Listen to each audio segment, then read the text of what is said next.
Olá! Dando continuidade a Dimensions de Jacques Vallée, vamos contar agora a história de José Antônio. E é um soldado brasileiro, alistado na Polícia Militar de Minas Gerais e ordenança do Major Célio Ferreira, que comandava na época um batalhão da Guarda.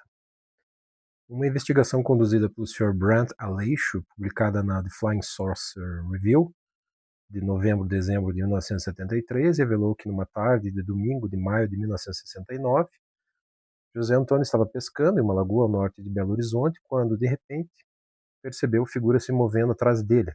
Ele viu um raio de luz atingir suas pernas e sentiu uma dormência que o fez largar a vara de pescar e cair de joelhos. Ele foi agarrado por dois indivíduos mascarados de cerca de 1,20 m de altura, vestindo trajes de alumínio fosco, que o levaram até uma máquina que parecia um cilindro vertical. Dentro dessa nave, os seres lhe deram um capacete semelhante ao deles, amarrando-no e decolaram.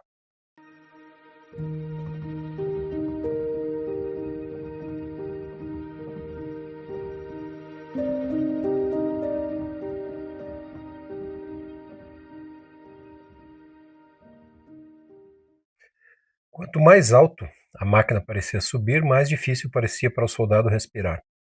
E em determinado momento, além do seu baixio moral, ele sentiu como se todo o seu corpo estivesse fisicamente cansado, quase paralisado. Sentia-se cada vez mais desconfortável nessa posição devido à dureza e ao formato do assento, a dormência nas pernas e o peso do capacete, cujos cantos machucavam seus ombros e pescoço. Após um período de viagem que parecia interminável, a máquina pousou com uma sensação de choque e os homenzinhos desamarraram José Antônio. Colocaram uma bandagem sobre os buracos dos olhos em seu capacete e o carregaram com os joelhos arrastando no chão. Ele ouviu passos e o som de muitas pessoas conversando. Finalmente foi colocado em um assento sem encosto e a bandagem foi removida. José Antônio se viu em uma grande sala quadrangular de 9 por 12 metros, a cerca de 4,5 metros de distância de um anão robusto que o encarava com aparente satisfação. O anão era extremamente peludo. Suas longas tranças, avermelhadas e onduladas, caíam atrás dos ombros até a cintura. Sua barba era longa e espessa, chegando até a barriga. Ele tinha sobrancelhas largas da espessura de 2 dedos, que cobriam toda a testa. Sua pele era clara, muito pálida. Os olhos eram redondos, maiores do que o normal entre nós, e de um tom verde, com uma cor de folhas verdes começando a murchar. Outros seres de aparência semelhante começaram a chegar, até que cerca de 15 anões estavam na sala. O soldado presumiu que havia uma porta dos fundos, além de seu campo de visão. As 3 paredes que ele podia ver não tinham janela nem porta. À sua esquerda havia uma prateleira baixa com os cadáveres de 4 homens, um deles negro. Ele pensou que tivessem sido mortos pelos homenzinhos. Toda a sala parecia ser feita de pedra, e em certo momento José Antônio recebeu algo para beber de um copo de pedra cúbico, e a cavidade contendo um líquido verde escuro tinha o formato de uma pirâmide invertida. A iluminação da sala era uniforme e intensamente brilhante, sem fonte identificável. Na parede esquerda havia pinturas de animais, uma onça, um macaco, uma girafa, um elefante, também veículos, casas. No canto direito da sala havia algo que parecia um carro de corrida de cabeça para baixo. Ele observou enquanto os homenzinhos examinavam todo o seu equipamento de pesca e cuidadosamente pegavam um exemplar de cada item duplicata. Eles guardavam um exemplar de cada tipo de anzol e uma única nota de um total de 35 mil cruzeiros antigos. O líder dos anões iniciou uma conversa estranha com o soldado. Ela foi conduzida inteiramente por gestos e desenhos e girava em torno do conceito de armas. José Antônio acredita que eles devem ter percebido que ele estava no exército e ilustrado isso com suas ações. Certa vez, um homenzinho disparou um feixe de luz contra a parede de pedra. A comunicação parecia ser um pedido para que José Antônio ajudasse os pequenos seres em suas relações com a terra. Seria ele o guia deles entre os homens? Foi isso que José Antônio entendeu. Ele gesticulou em recusa e começou a rezar, tocando o rosário que sempre carregava consigo. O líder deu um passo em sua direção e, demonstrando irritação pela primeira vez, agarrou o crucifixo e o arrancou. Uma das contas rolou para o chão e foi apanhada por um dos homenzinhos, que a mostrou aos outros. O crucifixo foi passando de mão em mão, da mesma forma, despertando a curiosidade de todos. Enquanto essa discussão acontecia entre os homenzinhos, José Antônio teve uma visão de uma entidade semelhante a Cristo.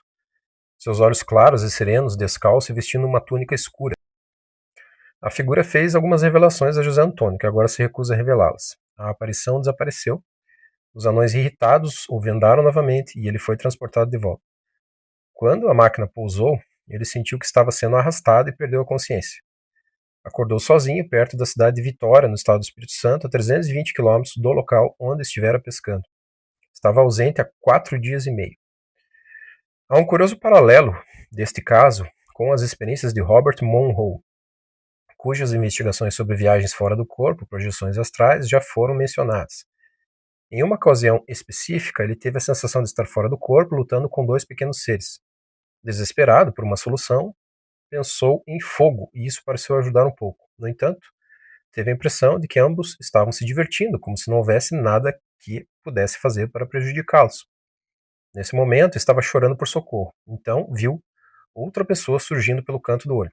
Primeiro, pensou que fosse outro anão, mas era um homem, e ele simplesmente parou a uma curta distância e observou o que estava acontecendo, com uma expressão muito séria no rosto. Usava um manto escuro até aos tornozelos, e não foi possível ver seus pés.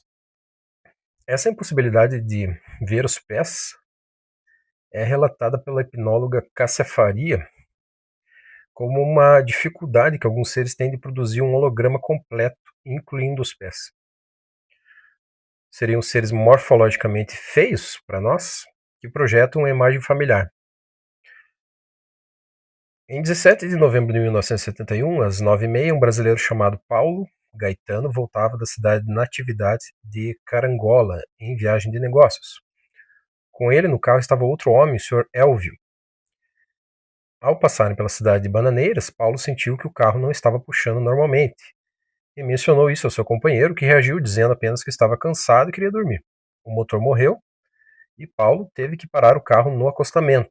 Ele então viu um objeto a cerca de 3,5 metros de distância. Um feixe de luz vermelha foi projetado no carro e pareceu fazer a porta se abrir. Vários pequenos seres apareceram, levaram Paulo para dentro da nave e o fizeram deitar em uma pequena mesa. Apertando seus braços, baixaram do teto um aparelho que se assemelhava a uma máquina de raio-x. Paulo sentiu um corte perto do cotovelo e os seres coletaram seu sangue. Investigadores do grupo de pesquisa SBEVD no Brasil viram e fotografaram o ferimento 3 dias depois.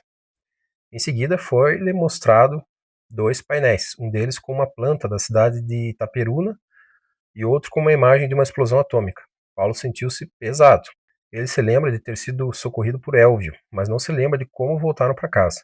Um ponto interessante é que a testemunha não estava sozinha. Elvio também viu o disco voador? Não.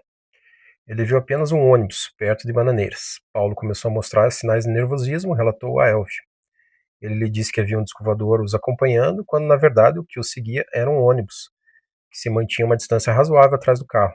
Elvio acrescentou que o carro havia diminuído a velocidade e parado, e que ele havia socorrido Paulo depois que ele caiu no chão, atrás do carro, com a porta do lado do motorista ainda aberta.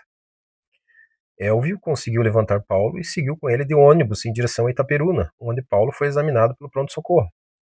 A polícia enviou uma patrulha ao local e encontrou o carro de Paulo na rodovia. Elvio não conseguia explicar o que havia acontecido com Paulo e por que a porta estava aberta. Ele não se lembrava de quando Paulo havia saído e não conseguia explicar por que eles haviam pegado o ônibus. A polícia não encontrou nenhum vestígio no carro que pudesse explicar o ferimento no braço de Paulo. Alguns experimentos com micro-ondas sugerem que está se tornando tecnicamente viável projetar impressões sensoriais na mente das pessoas à distância. Seria o método empregado pelos OVNIs? Trata-se de confundir sistematicamente as testemunhas. Se sim, deve ser possível reproduzir tal tecnologia. Se certas áreas do cérebro humano podem ser estimuladas remotamente, se pode cogitar de transmissões psicotrônicas remotas avançadas de informação. Muitas descrições de fenômenos OVNI nos obrigam a lidar simultaneamente com 2 categorias que sempre tentamos separar: a física, ou técnica, e a espiritual, ou divina. Inúmeras testemunhas, em seus depoimentos após um encontro próximo, todavia, afirmam categoricamente que a experiência do fenômeno tem um significado religioso. E talvez tenha mesmo. As famosas aparições de Fátima oferecem um exemplo histórico da dimensão religiosa dos encontros com OVNIs. O caso é bastante célebre, mas estou disposto a apostar que poucos americanos conhecem a história completa do que aconteceu em 1917, perto daquela pequena cidade portuguesa. Suspeito que menos ainda se dão conta de que toda a sequência de observações de uma entidade, que se acredita ser a Virgem Maria, havia começado 2 anos antes, com uma sequência bastante clássica de avistamentos de OVNIs. Se aceitarmos a interpretação dada a Fátima pela Igreja Católica, estamos lidando com um fenômeno que não pode ser explicado, nem como um efeito físico, nem como uma ilusão. Em sua decisão de 1930, tomada após 13 anos de investigações meticulosas por muitos estudiosos, a Igreja declara: o fenômeno solar de 13 de outubro de 1917, descrito na imprensa na época, foi o mais maravilhoso e causou a maior impressão naqueles que tiveram a felicidade de testemunhá-lo. Este fenômeno, que nenhum observatório astronômico registrou, e que, portanto, não era natural, foi testemunhado por pessoas de todas as categorias e classes sociais, crentes e descrentes, jornalistas dos principais jornais portugueses e até mesmo por pessoas a alguns quilômetros de distância. Fatos que anulam qualquer explicação de ilusão coletiva. Esse milagre, o leitor notará, havia sido previsto vários meses antes por 3 crianças analfabetas após sua visão de uma mulher em um brilho intenso.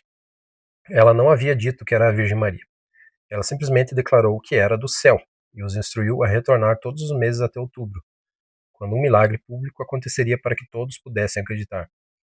Os eventos em Fátima envolvem esferas luminosas, luzes em cores estranhas, uma sensação de ondas de calor, todas características físicas comumente associadas a OVNIs. Incluem até mesmo o típico movimento de queda de folhas do disco voador zigue-zagueando pelo ar. Abrangem também profecias e a perda da consciência comum por parte das testemunhas, o que chamamos de componente psíquico dos avistamentos. A primeira aparição da mulher em Fátima ocorreu em 13 de maio de 1917. 3 crianças estavam observando suas ovelhas quando um clarão brilhante as surpreendeu, e elas caminharam em direção ao grande pasto oco chamado Cova da Íria, literalmente a Gruta da Santa Irene, um antigo local sagrado, para ver o que havia acontecido. Elas se viram presas em uma luz brilhante que quase as cegou, e no centro da luz perceberam uma pequena mulher que falou com elas, implorando que retornassem todos os meses ao mesmo local. Enquanto as crianças estavam sozinhas na primeira ocasião, havia 50 pessoas na segunda vez, em 3 de junho. Elas observaram enquanto os pequenos pastores se ajoelharam e se transfiguraram, como se transportados para outro mundo no momento da observação. A criança mais velha, Lúcia, que tinha 10 anos na época, dirigiu-se a uma entidade invisível cujas respostas não foram ouvidas pelos outros no grupo. Um espectador, no entanto, relatou ter percebido uma voz muito fraca ou o zumbido de uma abelha, um som típico associado aos OVNIs modernos. No final do diálogo, todas as testemunhas ouviram uma explosão e viram uma pequena nuvem surgir das proximidades de uma árvore, na qual todas as manifestações subsequentes se concentrariam.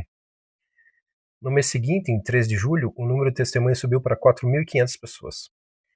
Essa terceira aparição foi especialmente notável em vários aspectos. Incluiu descrições detalhadas por alguns dos espectadores de fenômenos físicos específicos o bastante para serem comparados aos envolvendo OVNIs. Nas palavras de Joseph Peltier, em O Sol Dançou em Fátima, um zumbido, uma diminuição no brilho e no calor do sol, uma pequena nuvem esbranquiçada ao redor da árvore das aparições e um barulho alto na partida da senhora foram constatados. Também é notável que as crianças tenham tido uma visão do inferno, que as aterrorizou, e receberam uma profecia específica anunciando mais aparições de luzes desconhecidas no céu. A guerra iria acabar, mas se as pessoas não parassem de ofender a Deus, outra pior começaria durante o reinado de Pio XI, que faleceu em 1939, segundo a nota.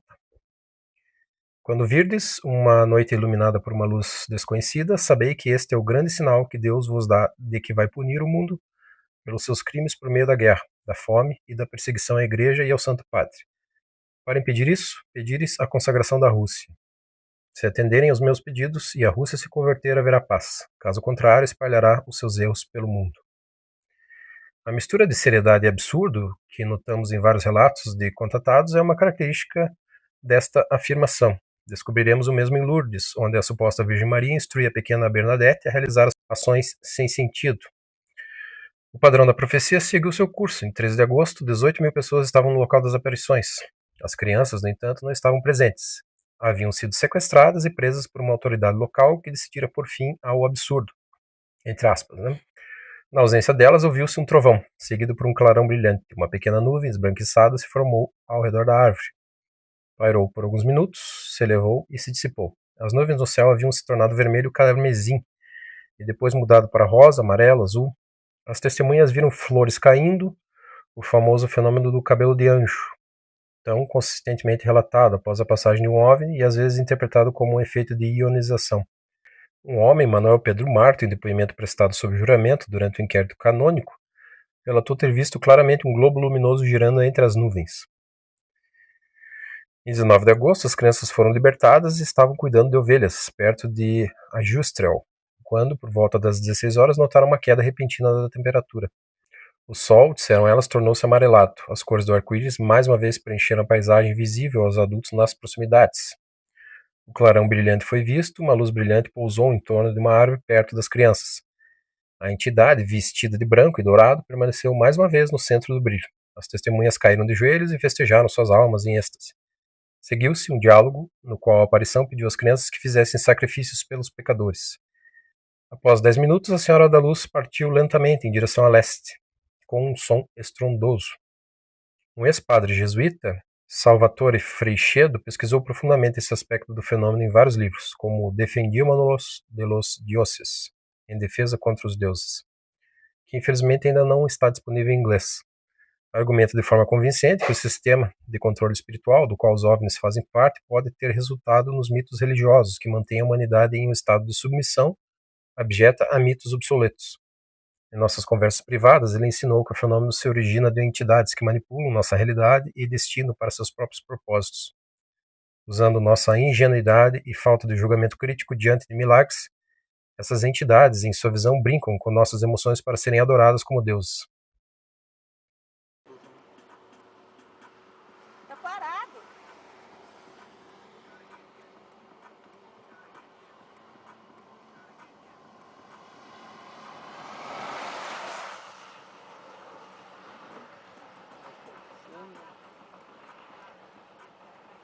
Cara, aquilo lá é um disco voador.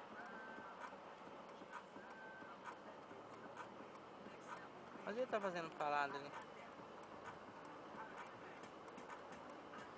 Ah, não, cara, é um disco voador, sim, cara. Mas tá muito forte. Aham.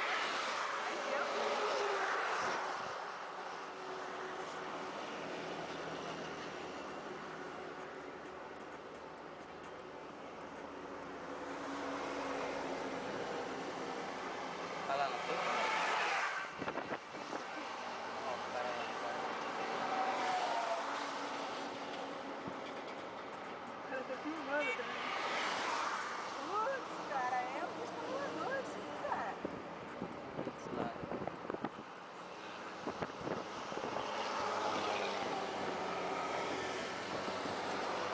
Olha lá, ó. É um disco voador, cara.